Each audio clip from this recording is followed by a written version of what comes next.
Hello everyone. स्वागत है आपका मेरे चैनल पर जिसका नाम है एएस एकेडमी। आज मैं आपके लिए एक नई क्लास लेकर के प्रस्तुत हुआ हूँ। एक मिनट।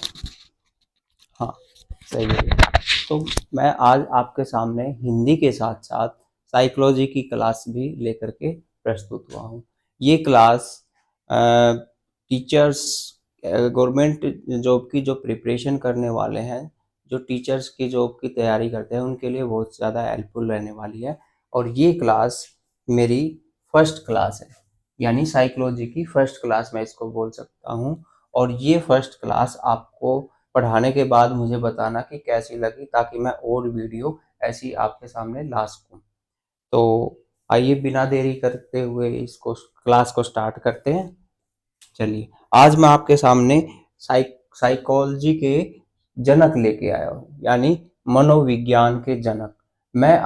आज मैं आपके सामने 15 टॉप मनोवैज्ञानिक जो ज़्यादातर एग्जाम में पूछे जाते हैं, गवर्नमेंट एग्जाम की प्रिपरेशन जो कर रहे हैं, जो किसी भी टेट की तैयारी कर रहे हैं या किसी भी गवर्नमेंट जॉब टीचर्स की तैयारी कर रहे हैं, उनके लिए बहुत ज़्यादा हेल्पफुल रहने वाली है। तो इसमें सबसे पहला क्या है, आइए देखते हैं। ये बस सिर्फ और 5 या 7-10 मिनट की क्लास रहने वाली है आपके लिए। तो आई थिंक आप देखना कैसे क्या आपको पसंद आए तो लाइक ज़रूर करना इस वीडियो को। तो आइए बिना देरी के स्टार्ट करते हैं। पहला क्या है, मनोविज्ञान, नहीं साइकोलॉजी के जनक। साइकोलॉजी के यानी साइकोलॉजी यानी मनोविज्ञान के जनक किसे कहा जाता है, ये सबसे ज्यादा इम्पोर्टेंट है। और ये क्वेश्चन भी सबसे पहले ही बनता है कि साइकोलॉजी के जनक किसे कहा जाता है। तो अरस्तु को, इसको अरस्तु को साइकोलॉजी के जनक कहा जाता है या मनोविज्ञान के जनक कहा जाता है। दूसरा है, ये और भी ज्यादा इम्पोर्टेंट है, जैसे जैसे बढ़ते जाएंगे इम्पोर्टेंट आते जाएंगे आपके सामने। आप इनका स्क्रीनशॉट भी ले सकते हो और अपना नोट्स भी तैयार कर सकते हो। आधुनिक मनोविज्ञान यानी modern psychology. Modern psychology modern psychology जो है वो आधुनिक मनोविज्ञान के जनक कौन है? Sigmund Freud. सिगमंड फ्रायड का नाम आपने सुना होगा। तो सिगमंड फ्रायड किसके जनक है? आधुनिक मनोविज्ञान के। तीसरा क्या है? शिक्षा मनोविज्ञान। शिक्षा मनोविज्ञान यानी educational educational psychology. Education psychology के जनक कौन है? थॉर्नडाइक। शिक्षा मनोविज्ञान के अगर कोई बात करे तो कौन आएंगे? थॉर्नडाइक का नाम सबसे पहले आएगा। तो थॉर्नडाइक इसके जनक हो गए। फोर्थ है किशोर मनोवैज्ञानिक। किशोर मनोविज्ञान के जनक किसे कहा जाता है? किशोर मनोविज्ञान एडोलसेंट साइकोलॉजी।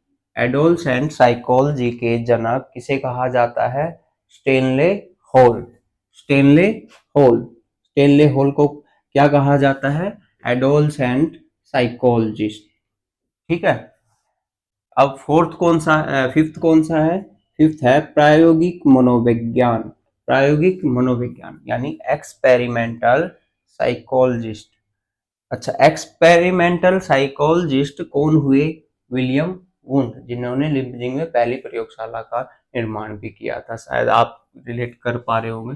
तो विलियम वुंड जो थे वो प्रायोगिक मनोविज्ञान के जनक कहे जाते हैं, यानी एक्सपेरिमेंटल साइकोलॉजी के जनक भी कहे जाते हैं। सिक्स्थ है अब सामाजिक मनोविज्ञान। सामाजिक यानी सोशल साइकोलॉजिस्ट। सोशल साइकोलॉजिस्ट कौन थे? Albert Bandura. और बंडूरा तो आपने पढ़ा होगा, जिन्होंने सामाजिक सांस्कृतिक विकास का सिद्धांत भी दिया था। तो अल्बर्ट बंडूरा कौन से मनोवैज्ञानिक होंगे? Social psychologist. ठीक है। तो सामाजिक मनोविज्ञान अल्बर्ट बंडूरा। नेक्स्ट चलते हैं सेवंथ। सेवंथ है विकासात्मक मनोविज्ञान यानी डेवलपमेंट साइकोलॉजिस्ट। डेवलपमेंट साइकोलॉजी किसने दिया था? ये जीन पियाजे। जीन पियाजे को भी आप अच्छे तरीके से जानते हो, जो जिन्होंने साइकोलॉजी पढ़ी है। ऐसा हो नहीं सकता कि जीन पियाजे का नाम ना सुना हो। तो जीन पियाजे क्या है? विकासात्मक मनोविज्ञान के जनक कहे जाते हैं। ठीक है। टेस्ट क्या है? 8th है आधुनिक भाषा मनोविज्ञान, यानी modern language psychology. Modern language psychology के जनक कौन है? Noam Chomsky. जो भाषा मनोवैज्ञानिक है, भाषा मनोवैज्ञानिक है, सबसे पहले अगर किसी का नाम आएगा, जब भाषा का नाम आएगा और वो भी साइकोलॉजी में, तो क्या किसका नाम आएगा सबसे पहले? नोम चॉम्स्की का। तो ये वेरी इंपॉर्टेंट, ठीक है। तो नेक्स्ट चलते हैं, व्यक्तित्व। व्यक्तित्व यानी पर्सनैलिटी, पर्सनैलिटी साइकोलॉजिस्ट, ठीक है। साइकोलॉजी यानी व्यक्तित्व मनोविज्ञान, पर्सनैलिटी साइकोलॉजी के जनक किसे कहा जाता है? ऑलपोर्ट। किसे? ऑलपोर्ट को। तो ये भी इम्पोर्टेंट है, ऑलपोर्ट। मैं सभी इम्पोर्टेंट लेके आया हूँ, ऐसा नहीं है कि ये सारे एक दो ही इम्पोर्टेंट, ये सभी बहुत ज्यादा इम्पोर्टेंट और काफी बारी एग्जाम में पूछे गए हैं। 10 है अपराध मनोविज्ञान, अपराध मनोवैज्ञानिक। तो क्राइम साइकोलॉजिस्ट कौन हुए? क्राइम साइकोलॉजिस्ट पर किसने अध्ययन किया? सीजर लेम्ब्रोसो। किसने? सीजर लेम्ब्रोसो। ये भी इंपॉर्टेंट, ये काफी बार आया हुआ है। अपराध हो गया। इसके बाद है 11 वाला पुनर्बलन। पुनर्बलन या इसे बोल सकते हैं परबलन, ठीक है। व्यवहार की बार बार दोहराई, यानी किसी के प्रति हम जब व्यवहार की बारंबारता यानी बार बार दोहराते हैं तो वो प्रबलन होता है। तो प्रबलन की जो रेनफोर्समेंट है, रेनफोर्समेंट जो साइकोलॉजिस्ट हुए वो कौन हुए? सबसे पहले C.L. हल या फिर B.F. स्किनर। तो B.F. स्किनर का नाम ज्यादातर लिया जाता है, लेकिन आपको ऑप्शन में B.F. स्किनर ना मिले तो C.L. हल जरूर होगा, और C.L. हल ना होगा तो B.F. स्किनर। तो ज्यादातर लेकिन यही पूछा जाता है, B.F. स्किनर। तो पुनर्बलन और प्रबलन कितने होते हैं? 2 होते हैं, आपको भी पता है। प्रबलन क्या 2 होते हैं, एक तो पॉजिटिव और एक नेगेटिव। आप क्लास में किसी को पनिशमेंट देते हो, क्यों देते हो? वो भी पुनर्बलन का उदाहरण है। किसी को आप चॉकलेट देते हो तो भी वो एक पुनर्बलन का सिद्धांत आप यूज कर रहे हो। यानी कि कोई बच्चा गलत डायरेक्शन में जा रहा है, यानी पढ़ाई अच्छे से नहीं करता, तो आप उसको डांट लगाओगे, डांट लगाओगे या फिर आप डंडा भी लगा सकते हो या एक चाटा भी लगा सकते हो। तो ये एक नेगेटिव पुनर्बलन है, ठीक है, यानी नकारात्मक पुनर्बलन, ठीक है। पॉजिटिव पुनर्बलन क्या होगा? कोई बच्चा अच्छे मार्क्स लेके आया है और आप क्या, क्लास टेस्ट हुआ और क्लास टेस्ट में आप एक कोई आपका स्टूडेंट है वो अच्छे मार्क्स लेकर के आया, आप उसे बदले में क्या दे सकते हो? कोई भी चॉकलेट दे सकते हो, कुछ भी गिफ्ट दे सकते हो। तो वो क्या हुआ? उसके लिए पुनर्बलन हुआ। और पुनर्बलन, पुनर्बलन कौन सा? पॉजिटिव वाला, यानी सकारात्मक पुनर्बलन हुआ, पॉजिटिव रेनफोर्समेंट हुआ।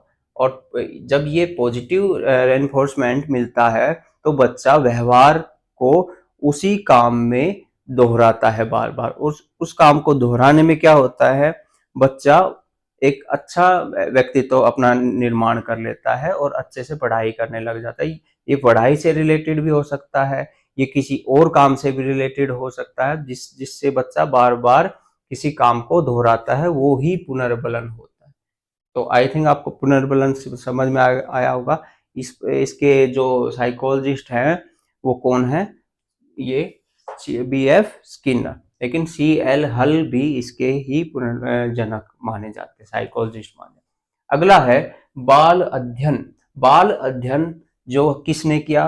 बालकों पर अध्ययन यानी चाइल्ड स्टडी जो की थी सबसे पहले, वो स्टेनले हॉल ने की थी। ये भी बहुत इंपॉर्टेंट है, यह भी आपको याद रखना है। स्टेनले हॉल ने क्या की थी? चाइल्ड स्टडी यानी बालकों पर अध्ययन किया था। अगला है व्यक्तिगत विभिन्नता, इंडिविजुअल डिफरेंसेस। अलग अलग हमारे व्यक्तिगत निर्णय होते हैं, व्यक्तिगत विभिन्नताएं होती है। कोई लंबा है, कोई चौड़ा है, कोई नाटा है, कोई बौना है ना, कोई ऊंचा है काफी।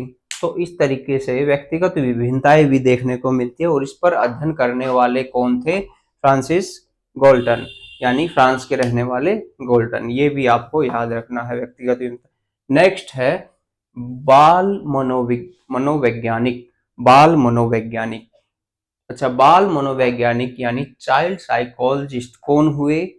जीन पियाजे। इन्होंने अपने स्वयं के बच्चों पर ही अध्ययन किया और कितनी स्टेजें बताई वो मुझे कमेंट करके आप बताओगे कि जीन पियाजे की कितनी अवस्थाएं होती हैं, उन्होंने कितनी अवस्थाएं स्टेजेस दी हैं।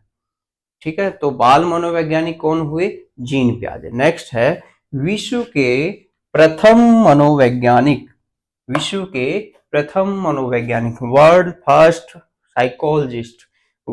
फर्स्ट साइकोलॉजिस्ट सबसे पहले हुए थे अरस्तु। अरस्तु का नाम सबसे पहले भी लिखा था और सबसे एंड में भी लिखा है। यानी मनोविज्ञान के जनक किसे कहते हैं?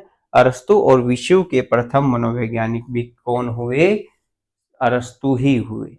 तो आई थिंक ये क्लास आपके लिए हेल्पफुल रहेगी, मैं ऐसी कामना करता हूँ।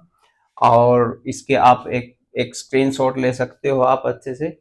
और मुझे आपको ये क्लास अच्छी लगी हो तो इस क्लास को लाइक शेयर सब्सक्राइब करना। और इसके अलावा तो मैं क्या ही, अगली क्लास में हिंदी की लेके आने वाला हूँ। आपको भी पता है मैं हिंदी भी पढ़ाता हूँ और साइकोलॉजी भी मैंने आज की क्लास में स्टार्ट की है। तो इसी के साथ मैं इस विराम लेता हूँ और जय हिंद जय भारत।